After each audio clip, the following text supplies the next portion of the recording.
What happens when a deaf woman teaches someone to play piano? The question seems impossible, doesn't it?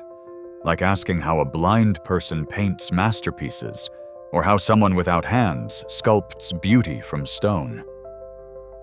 And yet on a crisp autumn evening in Chicago, 2,000 people sat in absolute silence, waiting for the answer. The concert hall of the National Youth Piano Competition was magnificent. Chandeliers hung from vaulted ceilings, their crystal drops catching the stage lights like frozen tears. Red velvet seats stretched in perfect rows, filled with parents, teachers, professional musicians, and critics whose reviews could make or break a young artist's career. On stage, a young black woman stood frozen at the grand piano. Her name was Naomi Hayes, and her fingers trembled above the keys like leaves in a storm. Sweat beaded on her forehead despite the cool air conditioning. Her breath came in short, shallow gasps that she tried desperately to control. In the front row, a silver-haired woman sat with unusual posture. Her eyes were closed, but not in the peaceful way of someone listening to music. Her entire body leaned forward, both palms pressed flat against the side of the concert grand piano. This was Dorothy Brennan, and she was completely, profoundly deaf. How had these two women arrived at this moment? What journey had brought a terrified student and her deaf teacher to this stage where everything they'd worked for would be judged in the next 20 minutes? To understand this impossible moment, we need to go back. Back to where it all began 8 months earlier when Naomi Hayes walked through a door that would change her life forever. 8 months before that fateful performance, Naomi Hayes was a different person entirely. At 17, she'd been playing piano for 12 years. 12 years of scales and arpeggios. 12 years of recitals where parents politely applauded and teachers offered encouraging smiles that didn't quite reach their eyes.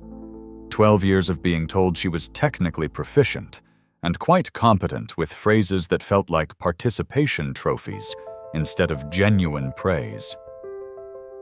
Her previous teacher, a stern woman named Mrs. Richardson at the Berkshire Music Academy, had finally said what everyone else was too polite to voice.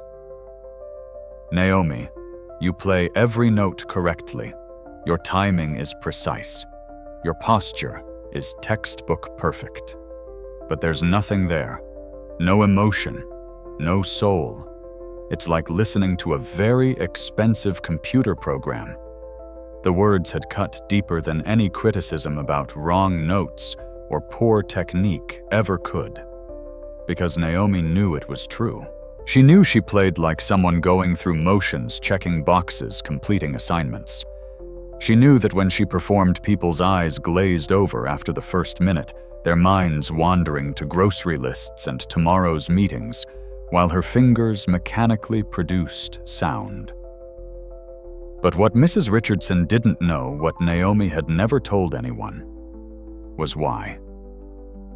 2 years earlier, at the prestigious Manhattan Youth Conservatory, Naomi had experienced something that shattered her confidence so completely she'd never fully recovered. She'd been one of only 3 black students in a program of 75. The microaggressions started small. Comments about her natural rhythm. Questions about whether she was there on a diversity scholarship. Raised eyebrows when she chose Rachmaninoff over jazz. Then came the recital where 3 white students performed before her. The audience had been warm, engaged, enthusiastic. When Naomi walked on stage, she felt the temperature of the room change. Whispers, sideways glances. One parent actually checking their phone mid-performance. After that night, something inside Naomi shut down. She built walls around the part of her that felt music. If showing emotion meant being vulnerable, and being vulnerable meant being judged, then she would be perfect instead. Flawless. Untouchable. Empty. She left Manhattan and returned to Chicago, where she lived with her mother Gloria, in a modest apartment in Hyde Park. Gloria worked 2 jobs to afford Naomi's lessons, never complaining, always believing her daughter would somehow make it, despite all the obstacles the world placed in front of young black artists. After Mrs. Richardson's devastating assessment, Gloria spent a week making phone calls. Most teachers were too expensive or had no openings. Several, upon hearing Naomi's age, suggested it might be too late to develop real artistry. One even asked point blank if Gloria was sure Naomi had what it takes for a career in classical music. Then Gloria found an advertisement on a community bulletin board at the local library. Handwritten in elegant script, it simply said, "Dorothy's Piano Studio. All levels, all ages, all welcome." The address was in Andersonville, a quiet neighborhood on Chicago's North Side. When Gloria called, a warm voice answered and scheduled a consultation for the following Saturday, asking only that Naomi bring her favorite piece of music. Naomi had no idea that the woman on the phone, the teacher who would change everything, lived in a world of complete and utter silence. The piano studio was nothing like Naomi expected.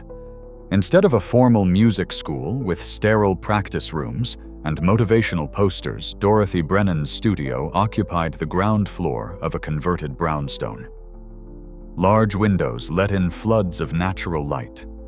Plants hung from macrame holders in every corner. The walls were covered not with portraits of famous composers, but with colorful paintings and photographs of students at various stages of life. And in the center of the main room sat a beautiful Steinway grand piano, its black surface polished to mirror brightness. Dorothy Brennan herself answered the door. She was in her late 50s, with silver hair pulled back in a loose bun and kind eyes that crinkled at the corners when she smiled. She wore a flowing purple dress and had paint stains on her fingers, suggesting hobbies beyond music. "You must be Naomi Dorothy," said her voice warm, but with an unusual quality Naomi couldn't quite place. The rhythm was slightly off the inflection, not quite matching the words. And Gloria, "Please come in." As they entered the studio, Dorothy gestured to comfortable chairs near the piano. She moved with grace, but also with careful attention, her eyes tracking everything with unusual focus. "Naomi," Dorothy said, settling into her own chair, "tell me about your relationship with music." Naomi hesitated, unsure how much to share.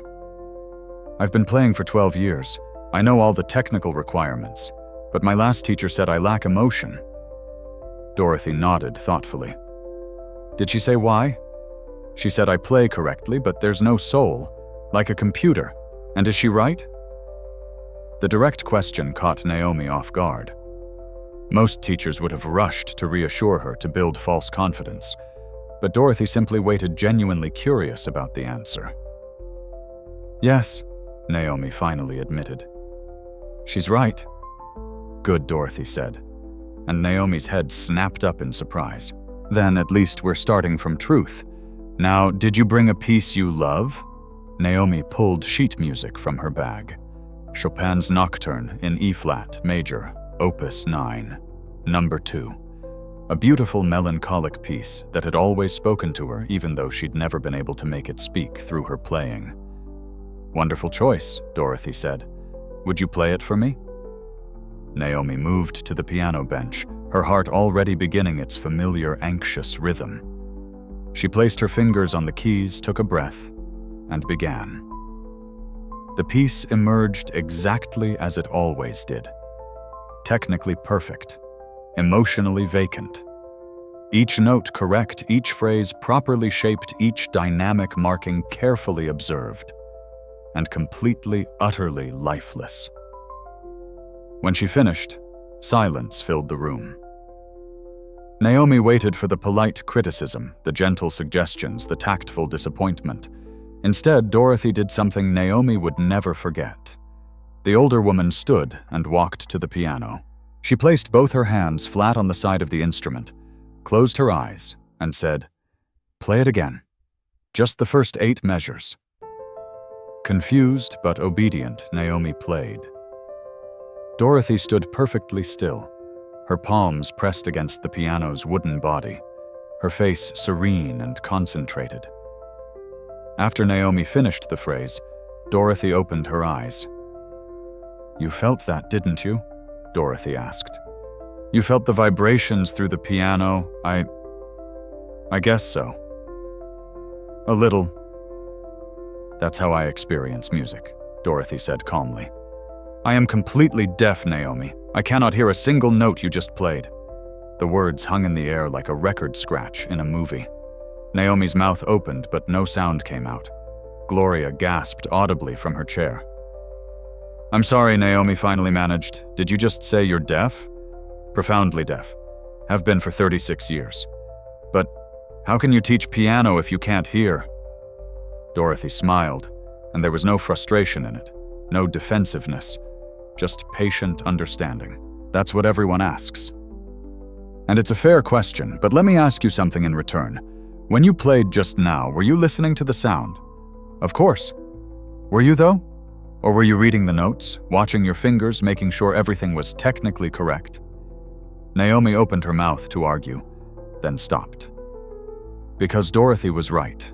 She'd been so focused on not making mistakes that she hadn't truly listened to what she was creating. Most students, Dorothy continued, become so obsessed with sound that they forget music is more than something we hear. It's something we feel. Vibration, frequency, rhythm. These are physical phenomena, not just auditory ones. She moved to sit beside Naomi on the piano bench. "Put your hands here," she said, guiding Naomi's palms to rest on top of the piano. "Now press middle C with your elbow." Feeling ridiculous, Naomi did as instructed. The note sang out, and simultaneously she felt it. A subtle vibration traveled through the wood into her palms, different from what she'd ever consciously noticed before. "Now try G above it." Naomi pressed. The vibration changed higher, faster, distinct. "You're feeling the difference in frequency," Dorothy explained. "Every note has its own physical signature.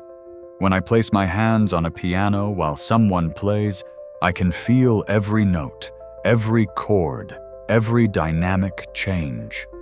I experience the music through my hands, my body, my bones." "But how do you know if someone is playing well?" Naomi asked her mind, reeling. "The same way you know, or should know. Music isn't about right notes versus wrong notes, Naomi. It's about whether the player is truly connecting with what they're creating. I can feel when someone plays with genuine emotion. The vibrations are different. More alive. More intentional." Dorothy placed her hands on the keys and began to play. Her eyes closed. Her body swayed slightly, and the music that emerged was nothing short of extraordinary. She was playing the same Chopin nocturne, but it sounded completely transformed. Each phrase breathed with natural rhythm. Dynamics swelled and faded like ocean waves. The melody sang with yearning and hope and melancholy, all woven together into something heartbreakingly beautiful. When Dorothy finished, Naomi realized tears were streaming down her face. How she whispered, "How is that possible?" Dorothy opened her eyes, and they were bright with emotion. "Because I don't hear the music, Naomi. I feel it. I don't listen with my ears. I listen with my heart, my hands, my entire being. And that's what I can teach you. Not how to play notes correctly. You already know that. But how to feel music. How to let it move through you instead of just coming from you." Naomi looked at Gloria, who was dabbing at her own eyes with a tissue. Then she looked back at Dorothy, this impossible woman who claimed she could teach music despite being unable to hear it. "When can we start?" Naomi asked. Dorothy smiled.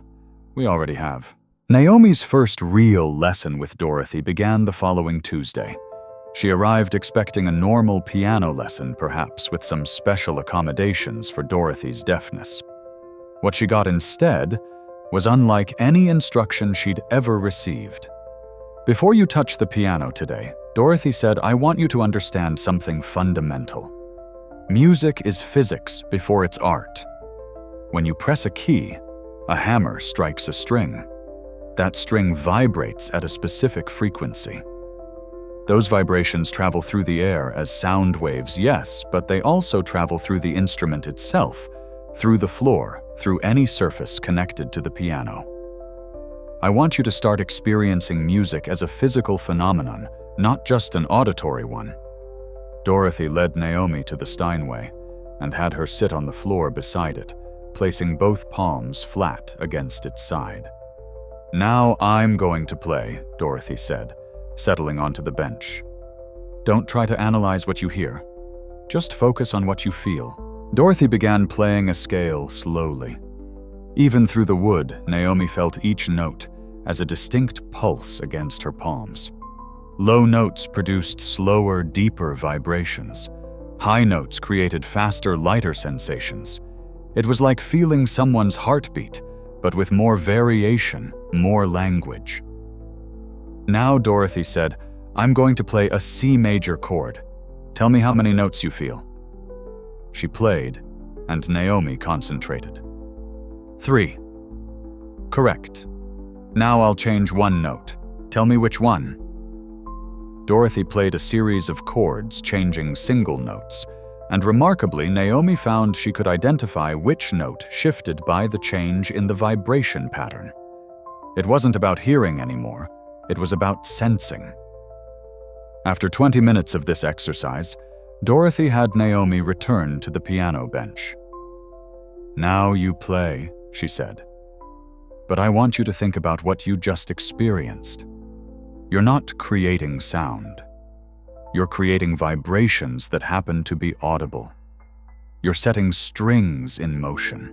You're making the entire instrument resonate. That's a different mindset than just pressing keys." Naomi placed her fingers on the keys. "What should I play? Anything.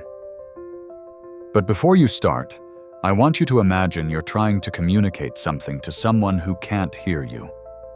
How do you make them understand not just what notes you're playing, but what you're feeling while you play them?" The question shifted something in Naomi's mind. She'd spent years thinking about correct notes, proper technique, avoiding mistakes. She'd never thought about communication, about using music as a language to express something that couldn't be said with words. She began playing the Chopin Nocturne again. But this time, instead of worrying about perfection, she thought about what the piece meant to her. The melancholy beauty, the sense of longing for something just out of reach, the bittersweet mixture of sadness and hope. Dorothy stood beside the piano, hands resting on its side, eyes closed, completely still. When Naomi finished, Dorothy opened her eyes. They were wet. "What did you do differently?" Dorothy asked. I tried to feel what the music means, not just play it correctly. And I felt that, through the vibrations. They were different than your first performance, richer, more varied, more human." Dorothy sat beside her on the bench. "Do you understand what just happened?" "Not really. You just proved that music can be communicated without sound. What I felt through this piano was your emotion translated into physical vibration, which my body interpreted as clearly as if you'd spoken the words aloud. That's the essence of music, Naomi. Not sound. Connection." Over the following weeks, Dorothy's methods became increasingly unconventional. She had Naomi play while wearing noise-canceling headphones, forcing her to feel the music through her fingers and body, rather than monitoring it with her ears. She taught Naomi to place one hand on the piano's soundboard, while playing with the other, experiencing the instrument's resonance directly. She even had Naomi practice on a digital piano, with the volume turned completely off, focusing purely on the physical act of creating music rather than the auditory result. Most pianists, Dorothy explained during one lesson, develop a bad habit. They learn to monitor their playing primarily through their ears, making constant tiny adjustments based on what they hear. But the best musicians feel what they play before they hear it. The emotion comes first, then the technical execution, and finally the sound. You've been doing it backwards your entire life. Dorothy also shared stories about how she'd learned this method herself. When she first lost her hearing at 19, she'd been devastated, certain her musical life was over. But during a period of deep depression, she'd attended a concert with her sister primarily to support her sister's friend, who was performing. Unable to hear anything, Dorothy had rested her hands on her chair armrests during the performance. And she'd felt it. The bass notes resonating through the floor and into the chair. The structure of the music transmitted through vibration rather than sound. It wasn't the same as hearing, but it was its own kind of experience, and it was beautiful. That realization had changed everything. If she could still experience music through vibration, maybe she could still create it too. She'd spent years developing her method, learning to identify intervals and chords and melodies purely through tactile sensation. She'd discovered that by placing her hands on a piano while someone played, she could sense not just what notes they played, but how they played them. Hesitant vibrations felt different from confident ones. Emotional playing created richer, more complex vibration patterns than mechanical playing. The human element comes through, Dorothy told Naomi. Always. You can't hide emotion from vibration. If you're truly feeling what you play, I'll feel it too. If you're going through motions, that also comes through. The piano doesn't lie. For Naomi, these lessons were revolutionary. For the first time in years, she wasn't thinking about judgment or criticism or being perfect. She was thinking about communication, about using music as a language to express things she'd kept locked inside since that traumatic recital in Manhattan. One afternoon, 6 weeks into their work together, Dorothy asked a question that changed everything. Naomi, why did you stop feeling music? They were sitting in Dorothy's studio after a lesson, drinking tea from ceramic mugs shaped like flowers. Rain pattered against the windows, creating a peaceful background rhythm. Naomi hesitated. She'd never told anyone the full story. But Dorothy waited patiently without pressure, creating a safe space for truth. And so Naomi told her. About the conservatory. About being one of 3 black students. About the microaggressions and the cold reception at her recital. And the way she'd felt simultaneously invisible and hypervisible, judged for everything except her actual playing.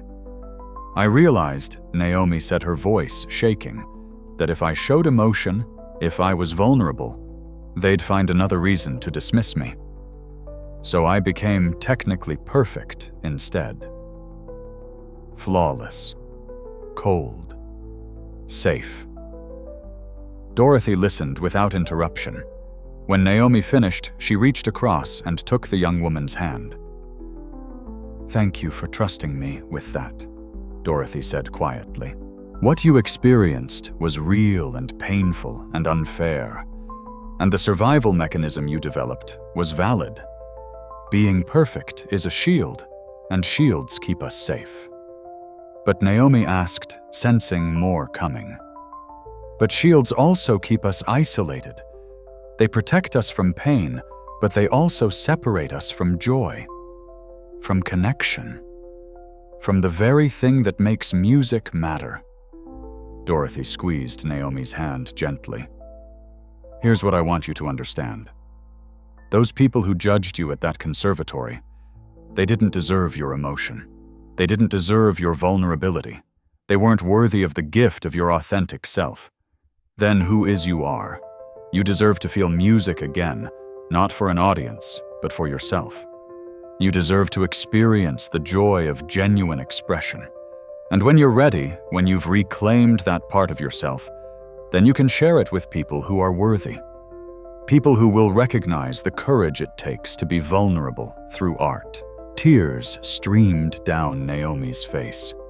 She hadn't realized how much she needed to hear those words, needed permission to feel again, needed someone to understand that her emotional shutdown had been survival, not weakness. I don't know if I remember how Naomi admitted. Then we'll remember together, Dorothy said. Because here's what most people don't understand about teaching.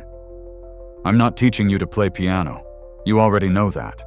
I'm teaching you to be brave enough to feel again. And I know you can do it because I did it too. What do you mean? Dorothy's expression shifted, becoming more vulnerable. When I lost my hearing, I also lost trust in the world.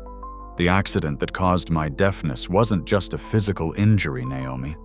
It shattered my sense of safety. And for years I was angry, bitter, closed off. I played piano mechanically, just going through motions because I was too scared to feel the enormity of my loss. What changed? A student, Dorothy said, with a soft smile. A little boy 7 years old who asked me why I looked sad when I played.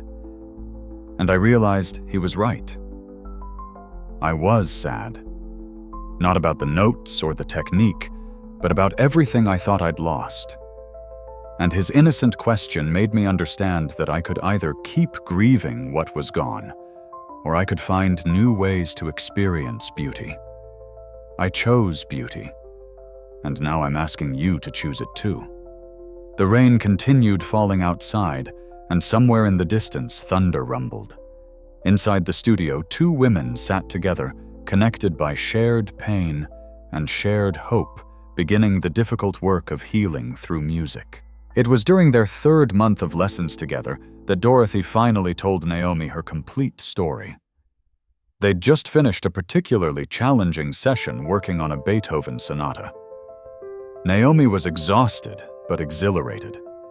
She'd felt herself breaking through barriers she didn't even know existed, accessing emotions she'd kept buried for years. As they sat in the studio's comfortable chairs with mugs of herbal tea, Dorothy gazed out the window at the Chicago skyline and began to speak. I was 19 years old, she said quietly, and I was unstoppable. Dorothy described the pianist she'd once been, a prodigy from rural Wisconsin who'd won every competition she entered. At 16, she'd performed with the Milwaukee Symphony Orchestra. At 18, she'd been accepted to the Juilliard School in New York with a full scholarship. At 19, she'd just signed with a prestigious management agency that represented some of the world's finest classical musicians. I was scheduled to make my Carnegie Hall debut, Dorothy said, and even 36 years later, Naomi could hear the echo of lost dreams in her voice. 6 months away. They were already printing programs. The New York Times was planning a feature article on me, this young pianist from Wisconsin, who was going to be the next great American classical musician. She paused, taking a slow sip of tea. It was March 15th, a Tuesday. I remember because I'd been practicing all day for my upcoming solo recital at Juilliard. I was exhausted, but happy. I'd nailed a particularly difficult passage in Liszt that had been troubling me for weeks. I felt invincible. Dorothy's hands, usually so graceful and steady, trembled slightly as she set down her mug. I left Juilliard around 9 p.m., took the subway to my apartment in Brooklyn. I was 1 block from home when I heard the squeal of tires. I remember turning, seeing headlights too bright, too close. Then nothing. The drunk driver, Dorothy explained, had run a red light at nearly 60 miles per hour. He hit Dorothy head-on as she crossed the street. She was thrown 15 feet, landing hard on the pavement. She woke up 3 days later in the hospital with a fractured skull, broken ribs, a shattered left arm, and severe traumatic brain injury. The doctor said I was lucky to be alive, Dorothy continued, her voice hollow. They said most people don't survive that kind of impact. But lucky wasn't the word I would have used when I finally regained consciousness and realized I couldn't hear anything. The damage to her temporal lobes had been catastrophic. The auditory processing centers of her brain were irreparably injured. Unlike some forms of hearing loss that can be corrected with implants or aids, Dorothy's deafness was absolute. The part of her brain that could interpret sound signals simply no longer functioned. They kept telling me my hearing might return, Dorothy said. That brain injuries are unpredictable, that I might wake up one day and everything would be back to normal. I spent 6 months believing that lie. 6 months in rehabilitation, physical therapy, learning to walk again, learning to use my left arm again, and every single day hoping that the silence would end. She paused, and Naomi saw tears forming in the older woman's eyes. It never did. And gradually I had to accept that the pianist I'd been was gone. Dorothy Brennan, rising star future virtuoso, Carnegie Hall, debut on the horizon. All of it was dead. Killed by a drunk driver, who, by the way, spent only 3 years in prison. The bitterness in that last sentence was raw and real. Dorothy didn't hide it, didn't pretty it up with platitudes about forgiveness or moving on. She let Naomi see her anger, her grief, her rage at the injustice of it all. For 2 years, Dorothy continued. I was barely alive. I moved back to Wisconsin, lived with my parents, and did absolutely nothing. I didn't touch a piano. Couldn't bear to. What was the point? I'd spent my entire life developing an ability that was now useless. Every hour of practice, every sacrifice, every dream, all of it for nothing. How did you survive? Naomi asked softly. Barely. I was deeply depressed. I thought about suicide more than once. My parents were terrified. They'd take me to doctors, therapists, support groups. Nothing helped. How could it? The thing that had defined me, the thing I loved more than anything in the world, was gone. I wasn't a pianist anymore. I wasn't anything. Dorothy stood and walked to the piano, running her fingers along its polished surface with profound tenderness. It was my sister Caroline who saved me. She was getting married, and she insisted I come to the wedding. I didn't want to. What was the point? But she begged, and finally my parents basically forced me to go. At the wedding reception, there was a live band. Caroline knew Dorothy couldn't hear them, but she asked her sister to at least sit nearby to be present for this important day. I was sitting at a table near the dance floor, Dorothy said, being miserable, wishing I was anywhere else. And then something happened. Someone bumped into my table, and my hand ended up resting on the edge of the wooden dance floor. And I felt it. The music, not as sound, but as vibration. The bass notes thrumming through the floor into her palm. The rhythm pulsing like a heartbeat. The melody fainter, but still perceptible, transmitted through the physical structure of the building. I sat there for 3 hours, Dorothy said, with my hand on that dance floor, experiencing music for the first time in 2 years. It wasn't the same as hearing, but it was something. It was beautiful in its own way, and for the first time since the accident, I felt a tiny spark of hope. The next week, Dorothy went to a piano store. She sat at a grand piano, placed her hands on its side, and asked the salesperson to play something, anything. The salesperson, confused but willing, played a simple scale. And Dorothy felt every note, distinct, clear, communicative. That's when I knew, Dorothy said, turning back to face Naomi. I couldn't be a concert pianist anymore. That dream was truly dead. But maybe, just maybe, I could still have music in my life. Maybe I could learn to experience it in a new way. Maybe I could even teach it. The journey hadn't been easy. Dorothy had spent years developing her method, learning to identify intervals and harmonies and chord progressions through vibration alone. She'd studied acoustics and physics, understanding music as a science as well as an art. She'd found teachers willing to work with her to help her translate her tactile perceptions into musical knowledge. And slowly, painstakingly, she'd rebuilt her life around a new relationship with music. Not the relationship she'd planned, not the career she'd dreamed of, but something real and meaningful nonetheless. "I opened this studio 12 years ago," Dorothy said.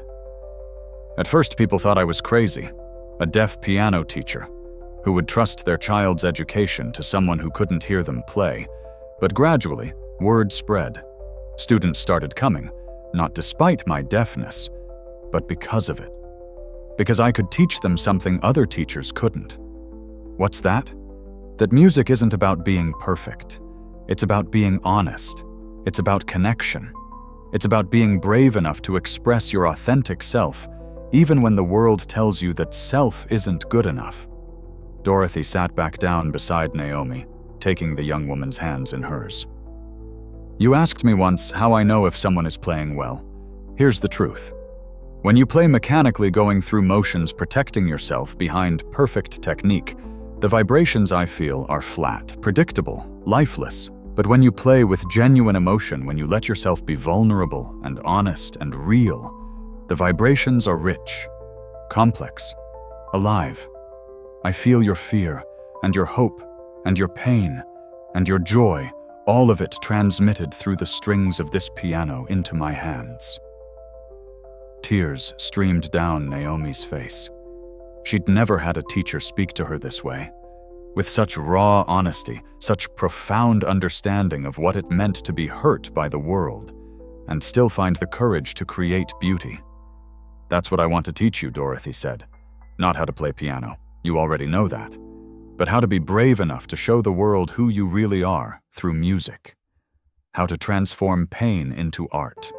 How to take everything that's hurt you and turn it into something so beautiful, so honest, so powerful that people have no choice but to truly see you." "I don't know if I can," Naomi whispered. "You can. Because you already have in small ways in this studio. I've felt you opening up, letting emotion back into your playing. I've felt you becoming brave again.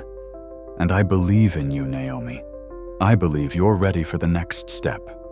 "What's the next step?" Dorothy smiled, and there was both pride and challenge in her expression. "It's time to share what you've learned with the world." The months that followed were unlike anything Naomi had experienced in her musical education. Dorothy's teaching continued to evolve, pushing Naomi into increasingly uncomfortable territory. But uncomfortable Naomi was learning was where growth happened. Today, Dorothy announced at the beginning of one lesson, "You're going to play for someone else." Naomi's stomach immediately clenched. "Who?" "My friend Margaret. She's a retired music teacher, and she's going to sit in that chair and listen to you play. You don't have to perform perfectly, you just have to perform honestly." When Margaret arrived, a kind-faced woman in her 70s, Naomi's hands were already shaking. All her old fears came rushing back. The fear of judgment, of being dismissed, of not being good enough. But Dorothy stood beside the piano, hands on its surface, and said quietly, "Remember, Naomi, you're not playing for her approval. You're playing to communicate something true about yourself. If she understands it, wonderful. If she doesn't, that's okay too. You're not responsible for how others receive your truth. You're only responsible for expressing it." Naomi played a Debussy prelude, and for the first time in years, she played it without censoring herself. She let herself feel the wistfulness of the melody, the uncertainty of the harmonies, the quiet beauty of the phrases. When she finished, Margaret was crying. "That was extraordinary," the older woman said.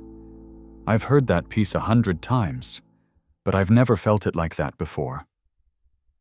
The validation was sweet, But what mattered more to Naomi was Dorothy's smile.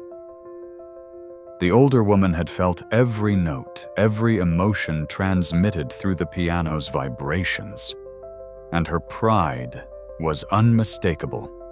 Over the following weeks, Dorothy gradually expanded Naomi's audience. First one listener, then two, then five. She hosted small recitals in her studio, inviting friends and neighbors and former students. Each time, Naomi fought through her fear and played with increasing honesty.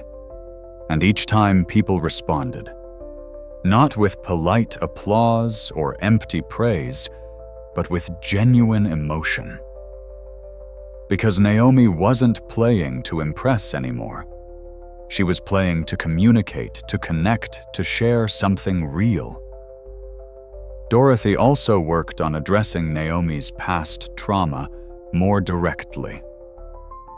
The people who judged you at that conservatory, Dorothy said during one lesson, made you believe that being black in classical music meant you had to be twice as good, twice as perfect, completely beyond criticism.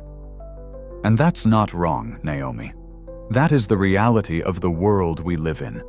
People of color face additional scrutiny, additional barriers, additional pressure. So what do I do, Naomi asked. You acknowledge the reality, but you don't let it control you. Yes, some people will judge you unfairly because of your race. Some people will look at you on stage and make assumptions before you play a single note. That's their failing, not yours. And you cannot let their prejudice dictate how you express yourself through music. Dorothy leaned forward, her expression intense. Here's what I learned after my accident. The world will always have people who want to tell you what you can't do. You're deaf, you can't teach music. You're black. You don't belong in classical music. You're a woman, you're too emotional. The list goes on forever. And you can spend your entire life trying to prove them wrong by being perfect, or you can spend your life proving them irrelevant by being authentically, powerfully yourself. Which did you choose? Naomi asked. Both at different times. First, I tried to prove them wrong. I was going to be the deaf teacher who produced perfect students who won competitions. I was going to show everyone that I was just as good as hearing teachers, maybe better. And I burned myself out trying to meet impossible standards.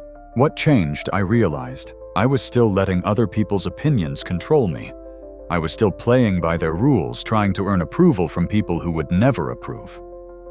So I stopped. I started teaching the way I wanted to teach, focusing on what I believed mattered. Emotion over perfection. Honesty over technique. Connection over competition. And you know what happened? I became a better teacher. My students became better musicians. Not because they were technically flawless, but because they were emotionally courageous. And the people who mattered, the people worth caring about, recognized that. This philosophy began to reshape how Naomi approached music. Instead of viewing each performance as a test, she might fail, she started seeing it as an opportunity to share something meaningful. Instead of obsessing over wrong notes or technical imperfections, she focused on emotional truth. The change wasn't instant or easy. Naomi still had moments of panic, still fought against her instinct to hide behind perfection. But Dorothy was patient, consistently bringing her back to the central question. What are you trying to say with this music? They worked extensively on the Chopin Nocturne that had been Naomi's first piece in the studio. But now, instead of playing it as a technical exercise, Naomi infused it with her own story. The melancholy became her grief over lost confidence. The moments of brightness became her hope for redemption. The final fading phrases became acceptance of all she'd been through. When she played it for Dorothy, now both of them cried. That's it.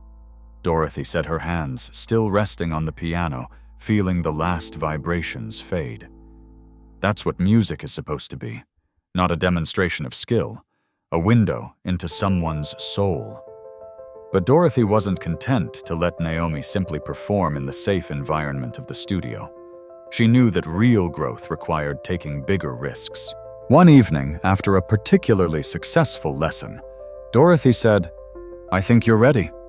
"Ready for what?" "To show the world what you can do." Naomi's heart began to race. "What do you mean?" Dorothy handed her a brochure for the National Youth Piano Competition, one of the most prestigious events for young pianists in the United States. The competition was held annually in Chicago, drew participants from across the country, and was judged by renowned pianists and educators. Winners received full scholarships to top music conservatories and opportunities to perform with major orchestras. "You want me to compete in this?" Naomi asked, her voice barely above a whisper. "Yes." "Dorothy, I can't. This is huge. The best young pianists in the country compete in this. I'm not ready. You're more ready than you think.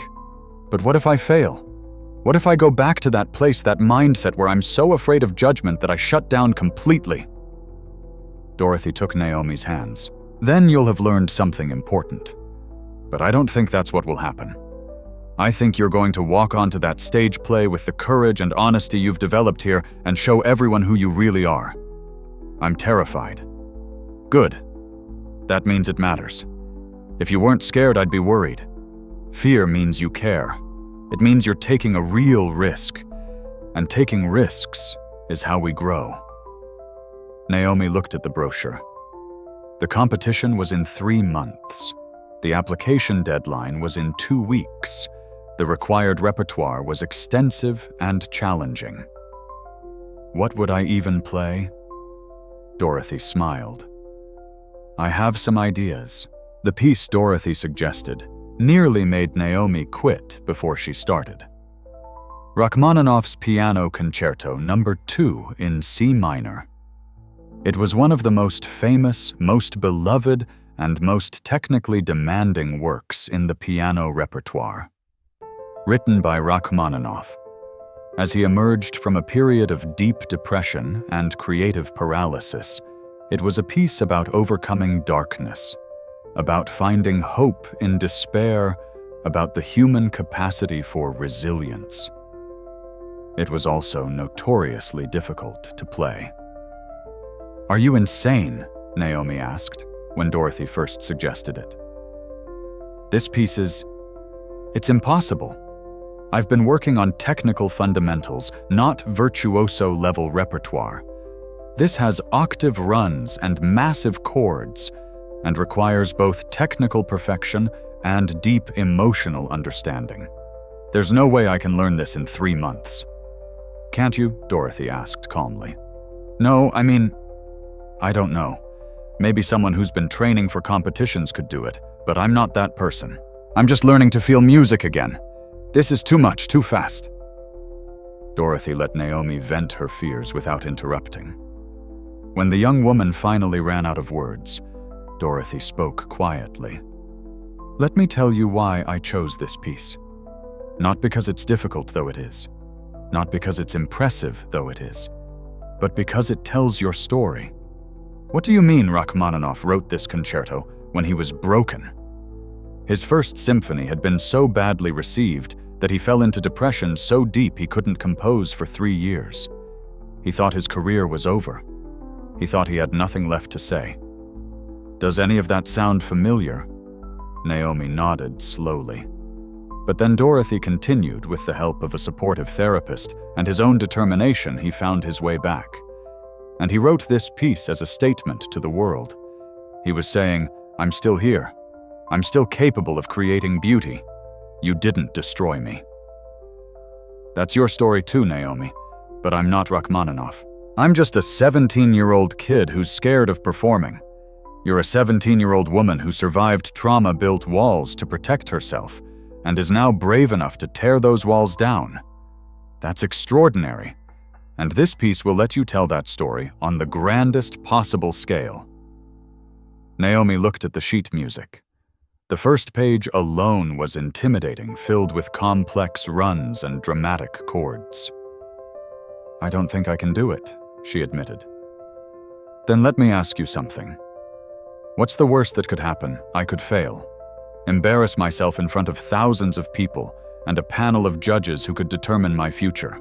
I could prove that I'm not good enough, that I never was, that everything I've worked on with you was just an illusion." Dorothy nodded.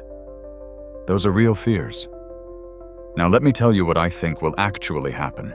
I think you'll walk onto that stage and play this piece with more honesty and emotion than most pianists bring to it in their entire careers. I think some judges will love it, and some won't, because art is subjective. I think you'll make mistakes because you're human. And I think you'll walk off that stage knowing you were brave enough to try something terrifying. That's not a guarantee I'll win. No, but winning isn't the point. The point is reclaiming your voice. The point is proving to yourself that you can stand in front of people and be vulnerable without being destroyed. The point is choosing courage over safety." Naomi sat in silence for a long moment, the weight of the decision pressing down on her. Finally, she said, "If I do this, I need you to promise me something." "What promise you'll be there?" "At the competition. That I'll be able to look out and see you, and know that no matter what happens, at least one person understands what I'm trying to do." Dorothy's eyes filled with tears. "I promise. I'll be in the front row, hands on the piano, feeling every note you play." "Okay," Naomi whispered. "Okay, I'll do it." The application process alone was daunting.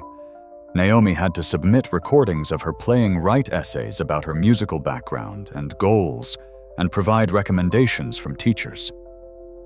Gloria helped her film videos in Dorothy's studio, and Dorothy herself wrote a recommendation letter so glowing, so full of belief in Naomi's potential, that reading it made Naomi cry. 6 weeks later, the acceptance letter arrived. Naomi had been chosen as one of 30 finalists who would compete in the National Youth Piano Competition. The event would take place at Symphony Center in downtown Chicago, the elegant concert hall that was home to the Chicago Symphony Orchestra. 2,000 seats, live streaming to an online audience, judges who'd heard thousands of performances, competitors who'd been training for this their entire lives. Naomi had 11 weeks to prepare. The training that followed was the most intense period of Naomi's life. She and Dorothy met 6 days a week, sometimes for hours at a time. They broke down the Rachmaninoff concerto measure by measure, phrase by phrase, movement by movement. Dorothy taught her not just how to play the notes, but what each section meant, what story it told, what emotion it conveyed. The opening, Dorothy explained, is despair. Deep, profound, almost suicidal despair. Rachmaninoff is showing you the darkest place a human soul can go.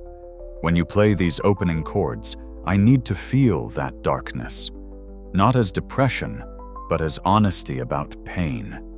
They would spend entire lessons on 8 measures of music, exploring every possible way to phrase a melody, every subtle variation in dynamics, every choice about tempo and touch. But Dorothy never let the technical work overshadow the emotional truth. Remember, she would say again and again, technique serves emotion, not the other way around. You're learning these difficult passages not to show off, but to have the tools to express what you need to express. Every octave run, every massive chord, every delicate filigree, they're all part of the language you're using to tell your story. Naomi also struggled with moments of profound doubt. 3 weeks before the competition, she had a complete meltdown in the middle of a practice session. She'd been working on the second movement, a beautiful lyrical section that required absolute control and emotional vulnerability.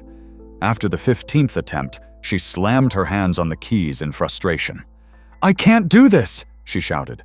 This is too hard, too personal, too much. I'm going to get up on that stage and freeze, and everyone will see that I'm a fraud, that I'm not actually talented, that everything you've taught me is just smoke and mirrors. To cover up the fact that I'm mediocre, Dorothy, let her rage and cry and vent every fear. When Naomi finally exhausted herself sitting at the piano with her head in her hands, Dorothy spoke. "You're right." Naomi looked up, startled. "You might freeze on stage. You might make mistakes. You might not win. All of those things are possible. But you know what none of them mean? You're a fraud or mediocre or untalented. They just mean you're human." Dorothy sat beside her on the bench. "The reason you're scared isn't because you're not good enough.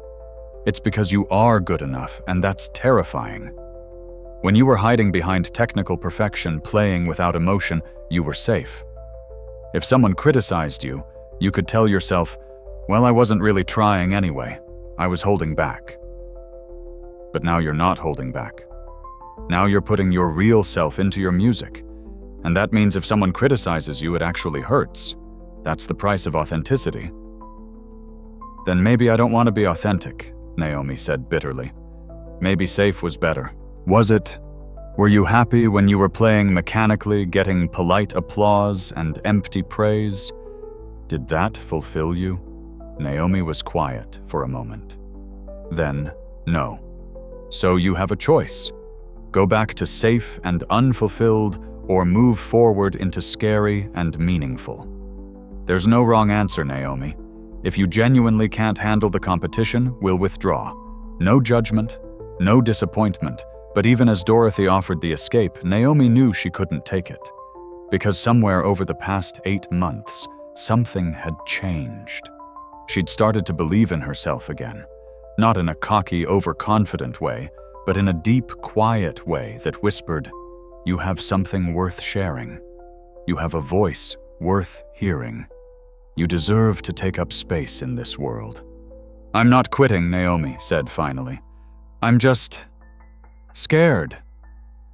"Good," Dorothy said, pulling her into a hug. "Stay scared. Let it fuel you. Let it remind you that what you're doing matters." The last 6 weeks before the competition became a blur of practice refinement and emotional preparation. Dorothy's approach to teaching during this period was both rigorous and compassionate. She pushed Naomi technically demanding precision and control, but she also created space for vulnerability and fear. One technique Dorothy used was particularly powerful. She had Naomi practice performing under stress. Competition day. Dorothy explained will not be a normal day. Your body will be flooded with adrenaline. Your heart will race. Your hands might shake. Your mind might go blank. We need to prepare for that. So Dorothy invited audiences to the studio.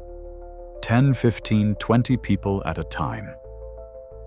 She had them sit in absolute silence while Naomi performed, creating the pressure cooker environment of a real competition.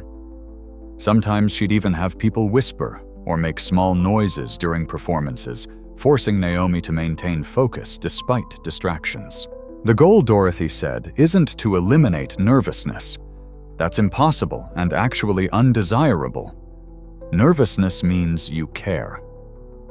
The goal is to perform honestly even when you're nervous, to let emotion come through despite fear.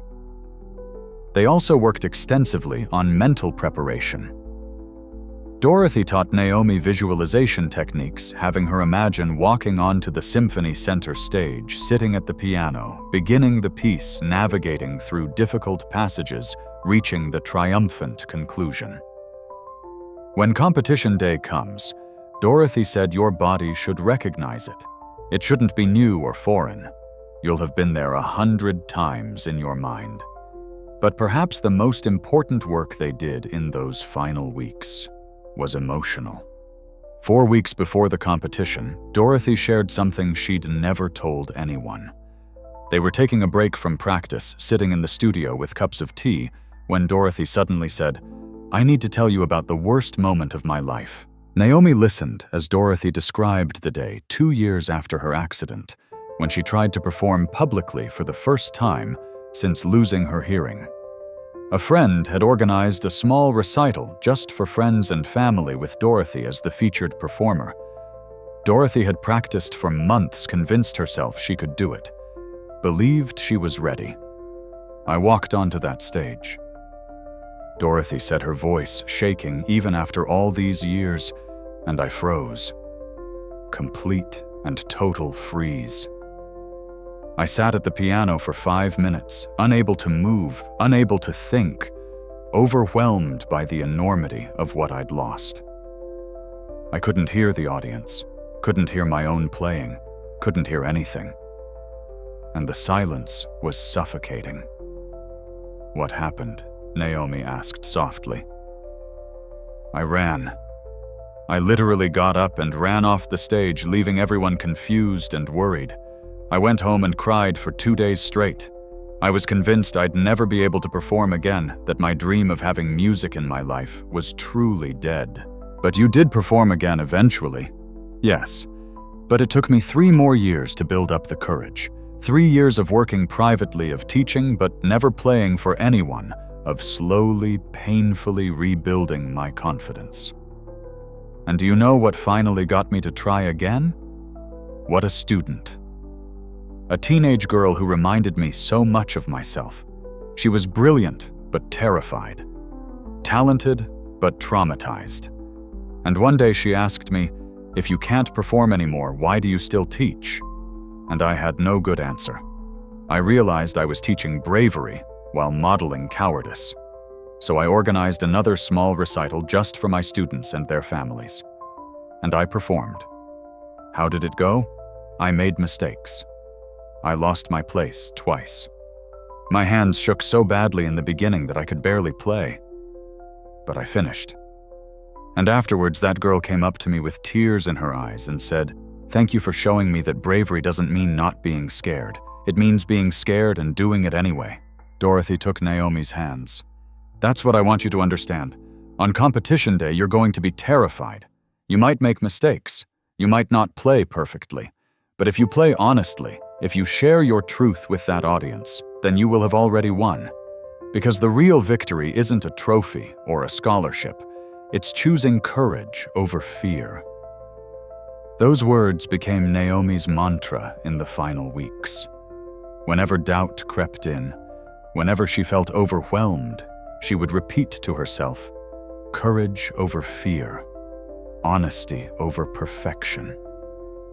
My voice matters." Dorothy also gave Naomi a gift 2 weeks before the competition. It was a small journal with a dark blue cover, and inside, Dorothy had written messages on every page. For when you doubt yourself, for when you feel like quitting, for when you need to remember why you're doing this, for when you forget that you're extraordinary. Each page contained a few sentences, sometimes quotes from famous musicians, sometimes Dorothy's own words, sometimes just simple affirmations. Naomi read through the entire journal in one sitting, crying at the tenderness and faith that filled every page. The night before the competition, Gloria made Naomi's favorite dinner, her grandmother's recipe for pot roast with all the fixings. They ate together in their small apartment, not talking much about the next day, just being present with each other. After dinner, Gloria pulled out a small box. "This was your grandmother's," she said, opening it to reveal a delicate silver bracelet. She wore it when she sang in the church choir. She said it reminded her that she was part of something bigger than herself, that her voice was just one note in a larger harmony. She fastened the bracelet around Naomi's wrist. "Tomorrow, you're going to go out there and share your voice. And whether you win or lose, whether you play perfectly or make mistakes, I am so proud of you for having the courage to try. You are my daughter, your grandmother's granddaughter, and you carry all of our hopes and dreams with you. But more than that, you are yourself, your own person, with your own voice, and that voice deserves to be heard. Naomi hugged her mother, both of them crying, both of them scared and hopeful and proud. That night, Naomi barely slept. She lay in bed playing through the Rachmaninoff in her mind, feeling the keys beneath her fingers, hearing the melodies, imagining Dorothy's hands on the piano, sensing the vibrations. She thought about everything that had led to this moment. The conservatory where she'd been dismissed. Mrs. Richardson telling her she lacked emotion.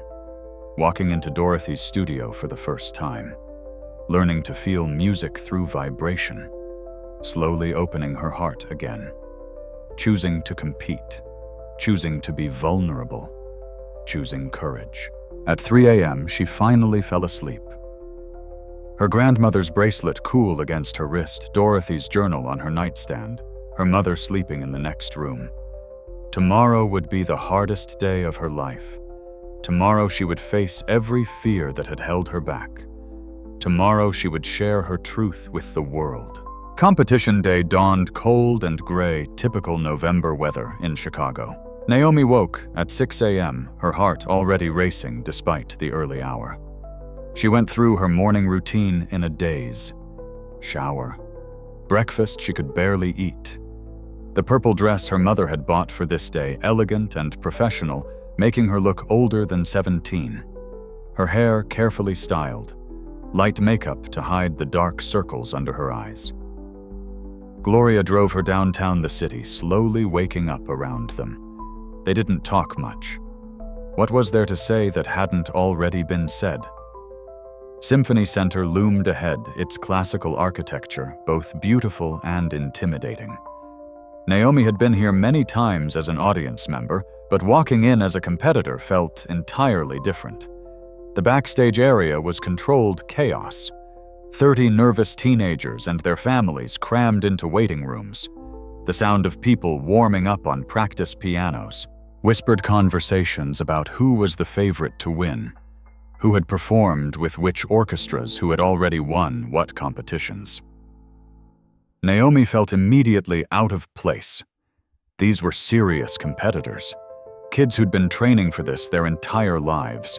Students of famous teachers from prestigious conservatories. She recognized several names from classical music magazines. What was she doing here? She'd only been working with Dorothy for 8 months. 8 months against their entire lifetimes of preparation. A girl sitting nearby struck up a conversation. Her name was Victoria. She was from Boston, and she'd won 7 major competitions in the past 2 years.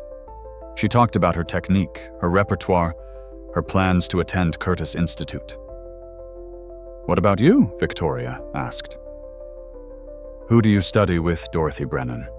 Naomi said quietly. "Never heard of her. Is she based in Chicago?" "Yes." "What conservatory she teaches privately?" Victoria's smile became slightly pitying. "Oh, well, good luck. I'm sure you'll do great." The dismissal was subtle, but unmistakable. Private teacher. No famous name. No prestigious conservatory. Translation, not a real competitor. Naomi felt her old walls trying to rebuild themselves. The urge to become small, to hide, to protect herself from judgment. She could feel the panic rising, the old trauma about not belonging, about being dismissed before anyone even heard her play. Then she felt a hand on her shoulder. Dorothy had arrived. The older woman looked elegant in a navy blue dress, her silver hair gleaming. She'd come early as promised, and now she guided Naomi away from the crowd to a quiet corner. "Breathe," Dorothy said simply. Naomi tried, but her breath came in gasps. "I can't do this. These people they're professionals. They've won everything. They have famous teachers. I'm nobody. I don't belong here." "Stop," Dorothy said firmly but kindly. "Listen to me. Those competitors, they're playing to win. They're playing to impress judges. They're playing to prove they're the best. Do you know what you're playing for? What you're playing to tell your truth?" You're playing to share your journey. You're playing because music is how you speak when words aren't enough. That's infinitely more important than any trophy. But what if I freeze? What if I get up there and all those old fears come back and I can't play? Dorothy took both of Naomi's hands, holding them steady. Then you'll freeze and we'll deal with it. But Naomi, I don't think you're going to freeze. You know why? Because for the past 8 months you've been doing the hard work. Not just learning notes, but healing trauma. Not just practicing technique, but reclaiming your voice. You've already done the hardest part. Playing the concerto. That's just the final step in a journey you've already been taking. She pulled Naomi into a hug. I will be in the front row. My hands will be on the piano. I will feel every note you play, and no matter what happens, no matter how you perform, I am already proud of you. Because you chose to be here. You chose bravery. That's the real victory. The competition began at 2 p.m. Competitors performed in random order, drawn by lot. Naomi was number 23, meaning she'd perform late in the day after most others had already gone. The waiting was excruciating. She sat backstage listening to the muffled sound of other performances coming through the walls. Each competitor seemed incredible. She heard technically flawless playing, brilliant interpretations, stunning virtuosity. Her confidence eroded with each passing hour. Victoria performed fourth. When she returned backstage, she was glowing.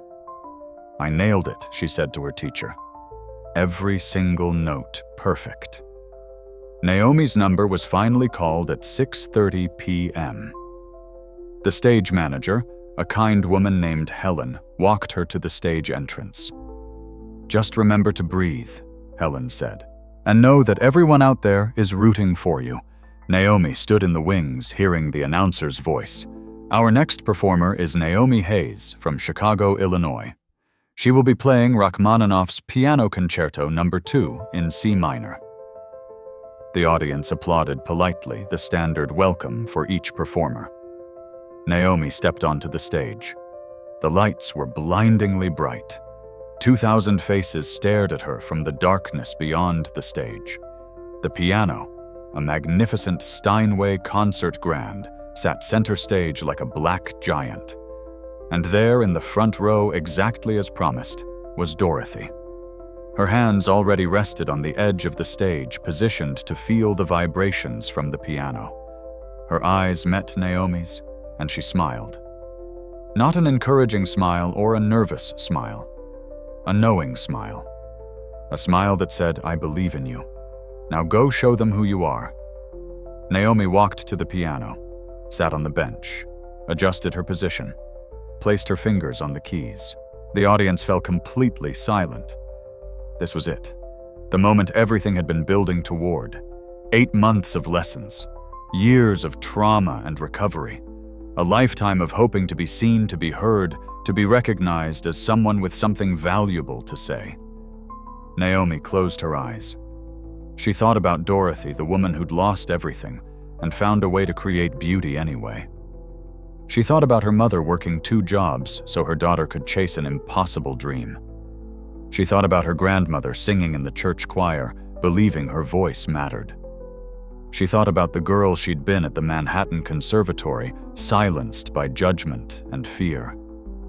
And she thought about the woman she was becoming.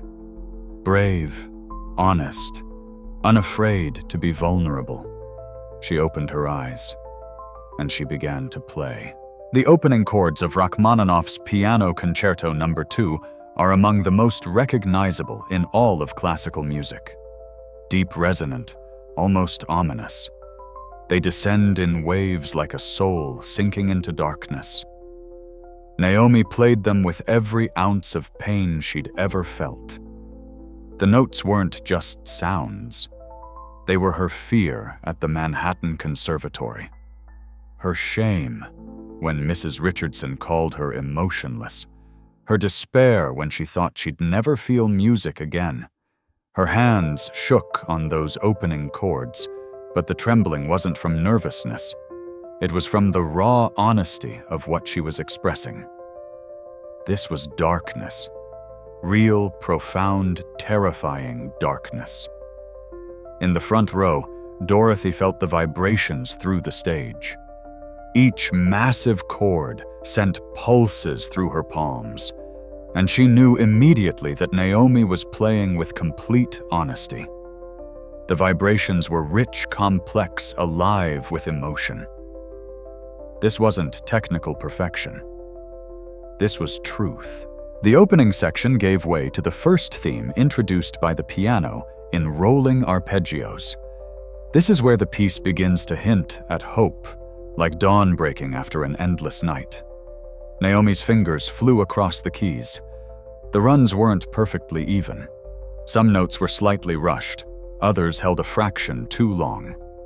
But it didn't matter, because what came through wasn't mechanical precision. It was yearning. The desperate hope that things could get better, that light could penetrate darkness, that healing was possible. The audience began to lean forward. 2,000 people, many of whom had heard 17 performances already that day, suddenly found themselves riveted. Because this wasn't like the other performances. Those had been impressive. This was something else entirely. This was communication. As Naomi moved into the more virtuosic passages requiring massive octave runs and powerful chords, she didn't think about technique. She thought about Dorothy teaching her to feel vibrations. She thought about Gloria's unwavering faith. She thought about choosing courage over fear. The difficult passages came and went. Some she executed flawlessly, others had small imperfections. But the overall effect was overwhelming because every note carried emotional weight. The second movement began the famous melody that has been used in countless films and television shows. It's one of the most beautiful themes ever written, lyrical and aching and tender. This was where Naomi had struggled most in practice. The vulnerability required to play this section honestly was almost unbearable. You couldn't hide behind speed or power here. It was just melody naked and exposed. She played it thinking about all the walls she'd built and torn down, about learning to trust again, about letting Dorothy see her pain, about choosing to compete even though she was terrified.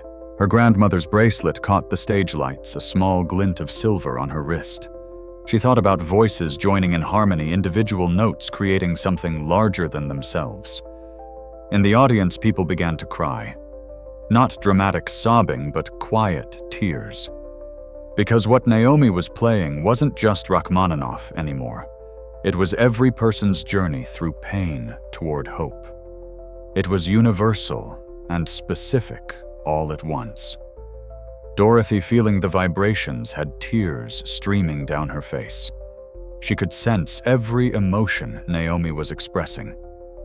The vibrations told a story more clearly than words ever could. This was her student, her protege, her friend sharing her soul with the world. The third movement exploded with energy. This is Rachmaninoff's triumph section, the declaration that the darkness has been defeated, that life and joy and beauty still exist. Naomi played it with abandon. The technical demands were enormous. Octave runs that span the entire keyboard. Massive chords that require perfect timing. Intricate passages that need both power and precision. She played some sections perfectly. Others, she made mistakes. There was a moment where her fingers briefly tangled, causing a scrambled run. There was a chord she hit slightly wrong, creating a brief dissonance. But none of it mattered, because the overall message was so clear, so powerful, so undeniable. This was victory. This was survival.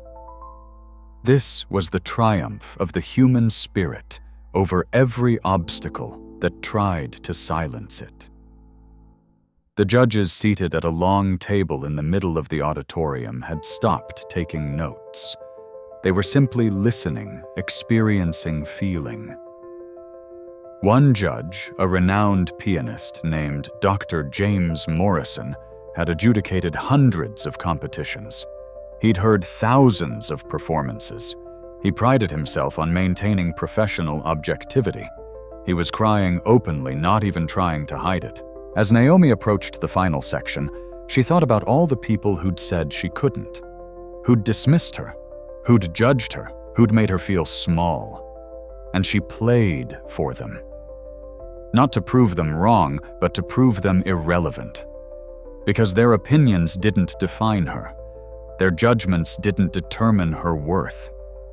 Her value came from within, from her willingness to be vulnerable, from her courage to share her truth. The final chords approached.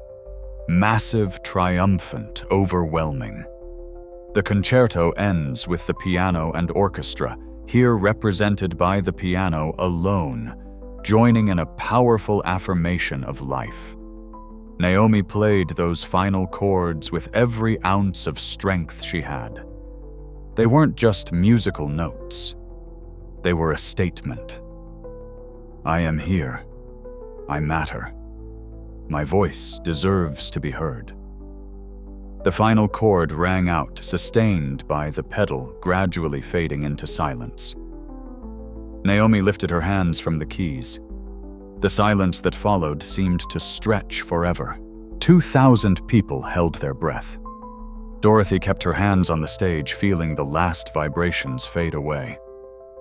Naomi sat completely still, her eyes closed, her chest heaving, tears streaming down her face. She'd done it. She'd played with complete honesty. She'd shared her truth. She'd chosen courage. And then the silence broke. The applause started slowly. One person in the back row stood and began clapping. Then another. Then 10. Then 100. Within seconds, all 2,000 people were on their feet. A standing ovation. Thunderous, prolonged, overwhelming. People weren't just applauding politely, they were cheering, crying, shouting words of appreciation. The sound rolled over Naomi like a wave, almost physical in its intensity. In the front row, Dorothy stood with everyone else, tears streaming down her face, her hands coming together in applause that Naomi could see even if Dorothy couldn't hear. The judges' table was in chaos. Dr. Morrison had his head in his hands, overcome with emotion. Another judge, a stern Russian woman named Professor Volkova, who was known for never showing emotion, was wiping tears from her eyes. A third judge was simply staring at Naomi with an expression of profound respect. Naomi stood turned to the audience and bowed. The applause somehow grew even louder. She looked at Dorothy, and the two women's eyes met across the space between stage and audience. No words were needed. They both knew what had just happened. Something extraordinary. Something transformative. Something that transcended competition or performance or music itself. This had been communion. Communication at its deepest level. A sharing of human experience that connected everyone in that hall. As Naomi walked off stage, her legs shaking from adrenaline and emotion, Helen, the stage manager, was crying. She started, then couldn't finish. She just hugged Naomi instead. Backstage, the atmosphere had completely changed. Other competitors stared at Naomi with expressions ranging from admiration to envy to respect. Even Victoria, the girl from Boston who'd been so confident in her technical perfection, looked shaken. "That was incredible," she said quietly. "I've never heard anything like that." Gloria appeared, having been watching from the balcony. She didn't say anything, just wrapped her daughter in her arms and held her while both of them cried. "You did it," Gloria whispered. "Baby, you did it." Dorothy found them a few minutes later. She hugged Naomi without speaking, and the two of them stood there, teacher and student, two women who'd both faced darkness and chosen to create beauty anyway. "How did it feel?" Dorothy finally asked. "Terrifying," Naomi said, laughing through her tears. "And perfect and honest. And like I finally said everything I've been trying to say for years. That's exactly what I felt," Dorothy said. "Every vibration, every phrase, every moment. You played your truth, Naomi. That's all I ever wanted for you." The final results wouldn't be announced until all 30 competitors had performed, which would take another 3 hours. Naomi had to wait along with everyone else for the judges to complete their deliberations. Those 3 hours were a strange mixture of exhaustion and anticipation. Naomi found a quiet corner and tried to process what had just happened. The performance had been so intense, so emotionally overwhelming that she felt hollowed out in its wake.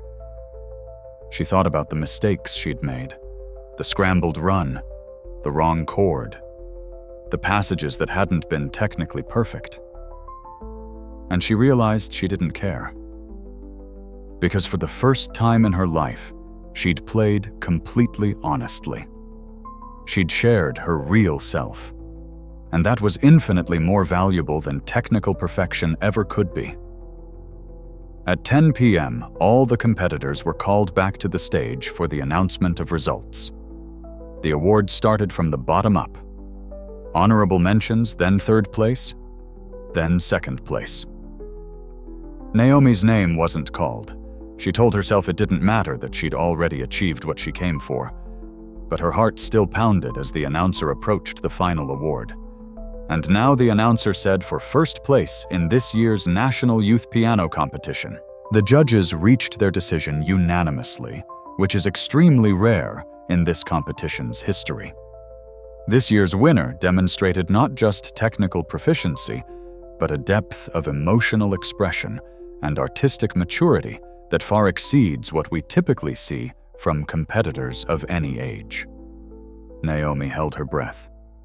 The first-place winner receiving a full scholarship to the music conservatory of her choice and an invitation to perform with the Chicago Symphony Orchestra next season is Naomi Hayes. For a moment, Naomi couldn't move. The words didn't make sense. First place. Unanimously. Then Gloria was pushing her forward.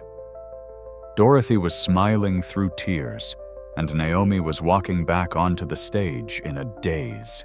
The audience rose again in applause. Dr. Morrison himself came onto the stage to present the award, a crystal trophy that caught the light like frozen music. "Miss Hayes," he said into the microphone, "in 40 years of judging piano competitions, I have never been so moved by a performance. You reminded all of us why we fell in love with music in the first place, not because of perfection, but because of its power to communicate truth. Congratulations." He handed her the trophy, and the audience erupted. Naomi stood there holding the crystal in her shaking hands, looking out at 2,000 people celebrating her victory.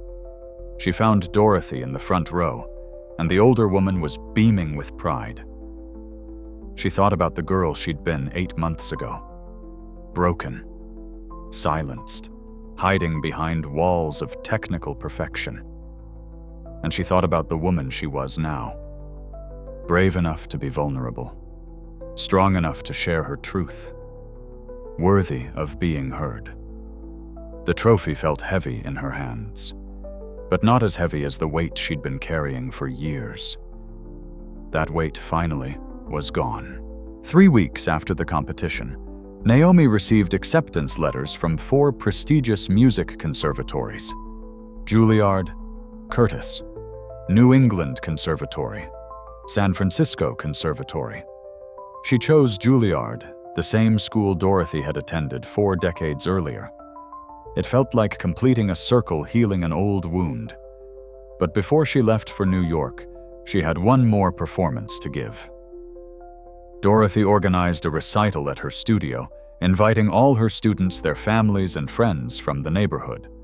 It was small, intimate, nothing like the grandeur of Symphony Center. Just a room full of people who loved music gathering to celebrate. Naomi played the Rachmaninoff concerto again, but this time it felt different. The pressure was gone. She wasn't trying to prove anything or win anything. She was simply sharing something beautiful with people who cared. And somehow freed from competition and judgment, she played even more honestly than before. After the performance, Dorothy's students asked questions. One little girl, maybe 8 years old, raised her hand. "Miss Naomi, how come you play so pretty?" Naomi thought about how to answer, how to explain years of struggle and healing to a child. "Because my teacher taught me something important," she finally said. "She taught me that music isn't about playing the right notes. It's about sharing your feelings. And when you're honest about what you feel, the music becomes beautiful." The little girl nodded thoughtfully. "Miss Dorothy says that too. She says music is like hugs, but with sound." Everyone laughed, and Dorothy smiled. That's exactly right. Later, as people mingled and ate cookies that Gloria had baked, Naomi found herself alone with Dorothy in a quiet corner of the studio. "I don't know how to thank you," Naomi said. "You changed my life." Dorothy shook her head. "You changed your own life. I just showed you that it was possible. The courage, the healing, the growth that was all you. But I couldn't have done it without you. Maybe. But I couldn't have done what I do without my students either. You remind me why I teach, why I refused to let deafness take music away from me. Every time a student like you reclaims their voice, it validates everything I've been through." She took Naomi's hands. "You asked me once what happens when a deaf woman teaches someone to play piano. Now you know the answer. Magic happens. Connection happens. Healing happens.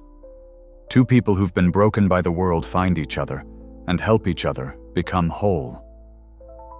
"I'm going to miss you," Naomi said, her voice thick with emotion.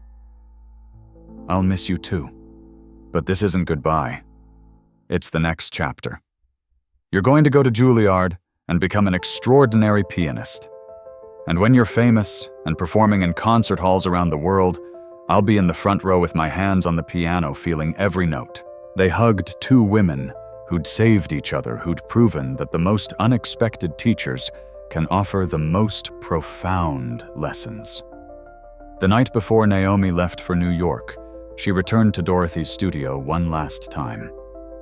The space was empty quiet in the early evening light. She sat at the piano and played. Not the Rachmaninoff or Chopin or any specific piece, just improvisation, letting her fingers express everything she felt.